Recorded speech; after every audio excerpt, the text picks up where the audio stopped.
सर्वांना नमस्कार. श्री अर्चना ह्या यूट्यूब चॅनलमध्ये मी अर्चना आपल्या सर्वांचं मनापासून स्वागत करते. तिळगुळ घ्या, गोड गोड बोला. या एका वाक्यात आपल्या संस्कृतीचं सौंदर्य, प्रेम, एकोपा आणि गोडवा दडलेला आहे. मकर संक्रांतीच्या या पवित्र दिवशी सूर्य उत्तरायणात जातो. सुगडे वाणाचं दान घराघरातील सौभाग्य वाढवतं आणि सुहासिनीचं हळदी कुंकू शुभत्वाचं दीप पेटवतं. चला जाणून घेऊया या सुंदर परंपरेच्या मागचं दिव्य महत्त्व. मकर संक्रांती. सूर्य मकर राशीत प्रवेश करतो आणि सुरू होतं उत्तरायण. देवताचा दिवस, शुभत्वाचा काळ आणि सकारात्मक ऊर्जेचा अखंड प्रवाह. प्राचीन पुराणामध्ये या दिवसाचं महत्त्व इतकं खोल सांगितलंय की स्कंद पुराणात म्हणलेलं आहे, संक्रांतीच्या दिवशी केलेलं दान 1000 पटीने परत येतं. पद्मपुराणात वर्णन केलेलं आहे, तीळ, तांदूळ, वस्त्र, अन्नदान केल्याने पाप नष्ट होतात आणि पुण्य वाढतं. नारद पुराणात संक्रांतीला शुभ काळाचा आरंभ म्हणलेला आहे आणि महाभारतामध्ये भीष्म पितामहांनी सांगितले, उत्तरायण हा मोक्ष मिळवण्याचा सर्वात श्रेष्ठ काळ आहे. म्हणूनच या दिवशी सूर्य अर्चनेला, दान धर्माला आणि तिळगुळाला विशेष स्थान आहे. या दिवशीच्या परंपरा अगदी सुंदर. सुगडेवाण. मातीचे 5 सुगडे. याचा मकर संक्रांतीत खास आध्यात्मिक, पारंपरिक आणि ऊर्जात्मक असं महत्त्व असतं. सुगडे आपण का पूजले जातात संक्रांतीला, ह्याचं उत्तर मी देते. सुगडे म्हणजे काय? मातीपासून बनवतात. माती म्हणजे काय? पंचतत्वाचं पृथ्वीतत्व. मातीचे सुगडे ठेवणे म्हणजे घरामध्ये स्थिरता असते, सौख्य, शांती आणि आधार येण्याचं प्रतीक असतं. पुराणानुसार मातीमध्ये दिव्य ऊर्जा धारण करण्याची क्षमता असते. मातीचे सुगडे म्हणजे लक्ष्मी, अन्नपूर्णा, सूर्यदेव यांचं शुभ आव्हान सुद्धा आहे असंही म्हणलेलं आहे. सुगडे हे पंचतत्वाचं प्रतीक मानलेलं आहे. पंचतत्व कोणते आहेत आपले? पृथ्वी, आप, तेज, वायू आणि आकाश. हे 5 तत्व संतुलित राहावेत, घरात शुभ ऊर्जा टिकावी यासाठी 5 सुगड्याचं आपण वाण करतो संक्रांतीला. त्या सुगड्यामध्ये हळदी, कुंकू आणि बाजारात आपल्याला सगळं मिळतं.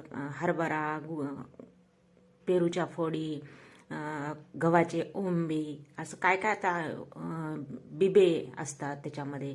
आणि संक्रांतीचं सामान म्हणलं की बाजारात कुठे मिळतं ते सगळं सामान आणायचं आपण. त्याच्यामध्ये आधी ते सुगडे आपण रंगवायचे, त्याला सुतवायचे, त्याच्यावर हळदी कुंकाचे 5-5 पट्टे, हळदी कुंकाचे 5, हळदीचे 5 आणि कुंकाचे 5 असे त्याला ठिपके द्यायचे किंवा रेषा वाढायच्या त्या हळदी कुंकानं.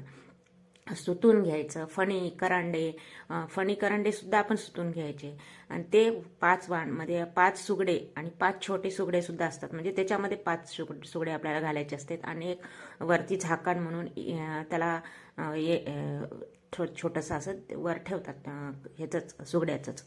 आणि आपण हळदी कुंकाच्या वेळेस सुवासिनीला बोलून आपण 5 वाण देतो. ते असं सुगड्या वाणाचं महत्त्व थोडक्यात इथं सांगितलेलं आहे. हे सुगडे वाण देण्यामागचं कारण काय की आपल्या घरामध्ये हे पंचतत्व ठेवल्यामुळं काय होतं, आपल्या घरामध्ये स्थिरता, सौख्य नांदते, शांती नांदते. म्हणून आपण हे सुगड्याचं वाण करतो. आणि हे त्याच्यानंतर आपल्याला दुसरं काय असते की ह्याच्यामध्ये अजून काय फायदा आहे की मातीमध्ये ऊर्जा शोषून घेते, चांगली शुद्ध करण्याची शक्ती असते. मातीचे सुगडे आपण घरात जरी ठेवले तरी काय होते की नकारात्मकता कमी होते, सकारात्मकता वाढते, सुख समृद्धी वाढते. या दिवशी, संक्रांतीच्या दिवशी सुवासिनींना हळदी कुंकाचा कार्यक्रम असतो. हळदी कुंकाला आपण एकमेकांना हळदी कुंकू लावतात. हळदी कुंकाचा सुद्धा कार्यक्रम असतो.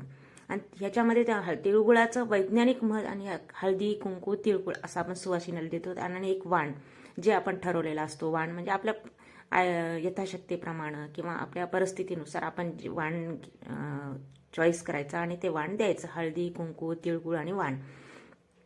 आपण तिळगुळ देण्यामागचं सुद्धा वैज्ञानिक महत्त्व सुद्धा आहे. काय महत्त्व आहे वैज्ञानिक? थंड हवेमुळं शरीराला उष्णतेची गरज वाढते.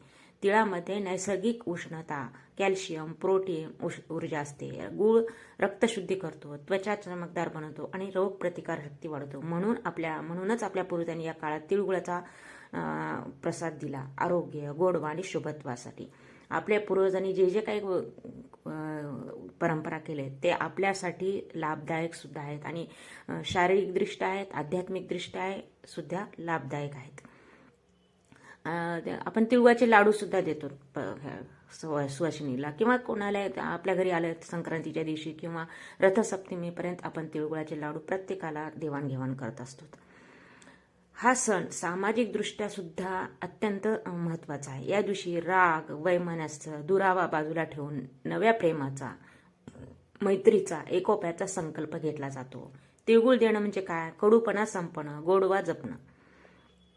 काही भागात पतंग उडवतात. आकाशामध्ये उडणाऱ्या पतंगाप्रमाणे आपली इच्छा, स्वप्न, आशा उंच भरारी घेतात. हे याचं प्रतीक आहे. त्या दिवशी संक्रांतीच्या दिवशी नदी, समुद्रात किंवा पवित्र अशा नदीमध्ये स्नान करणं सुद्धा महत्त्वाचं मानलेलं आहे. कारण काय?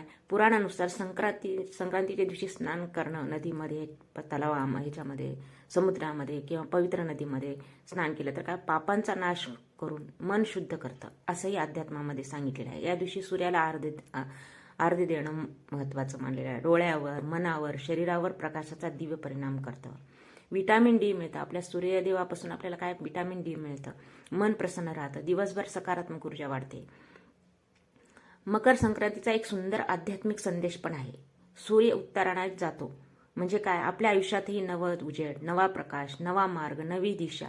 हा सण आपल्याला सांगतो प्रकाशाकडे चला, प्रगतीकडे चला, नवी सुरुवात करा. मकर संक्रांती हा सण आपल्या संस्कृतीचा प्रकाश, आपल्या परंपरेचं सौंदर्य आणि आपल्या घराघरातला शुभारंभ. लाईक करा, सबस्क्राईब करा. हा व्हिडिओ जास्तीत जास्त लोकांपर्यंत पोहोचू दे, कारण आपली संस्कृती आपला अभिमान. आणि शेवटी तिळगुळाचा गोडवा, सुगडेपणाचं सौभाग्य, हळदी कुंकाचं मंगलत्व आणि सूर्य अर्चनेचं तेज, हे सर्व मिळून मकर संक्रांती आपल्या जीवनामध्ये आनंद, प्रेम, समृद्धी आणि नव्या ऊर्जेची सुरुवात करते. शुभ संक्रांती. जय सूर्यदेव.